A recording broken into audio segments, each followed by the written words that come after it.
Shakka babu jaruma Asma'u Wakili jaruma ce a masana'antar Kannywood wadda ludayinta ke kan dawo. Jaruma Asma'u Wakili jaruma ce wacce wasu da dama mutane na maganganu a kanta yayin da ganin kamar idonta a buɗe yake. Jaruma Asma'u Wakili jaruma ce wacce tana yawan hawa waƙoƙi da fitattun mawaƙa musamman da a can farko-farkonta ta hau waƙa ne wacce waƙar ta yi trending a kafafen sada zumunta, waƙa abin ya motsa. Jaruma Asma'u Wakili ta iya mamin na hawa waƙoƙin mawaƙa da dama, haka in aka sa ta a fim tana iya ƙoƙarinta.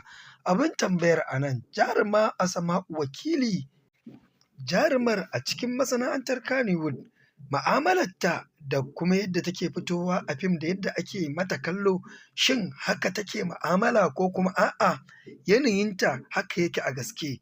Jaruma Asma'u Wakili jaruma ce mai sauƙin kai in ka biyo mata da sauƙin kai. Jarumar ba ta son tashin hankali sannan rayuwarta take simple kamar yadda kowa yake rayuwa. Jaruma Asma'u Wakili jaruma ce mai son nishaɗi da fara'a. Jaruma Asma'u Wakili ta yi fina-finai masu dogon zango da dama a wannan lokutan. Jaruma Asma'u Wakili har yanzu manyan mawaƙa suna sha'awar ɗaukarta su sa ta a cikin waƙoƙi bidiyon album ɗinsu. Ba ma na ƙasa Najeriya ba, har mawaƙan Nijar suna ɗaukar jarumar sakamakon iya mamin ɗinta.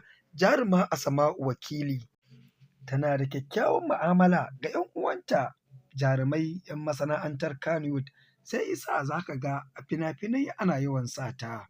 Shin kun san wani abin akan jaruma Asma'u Wakili?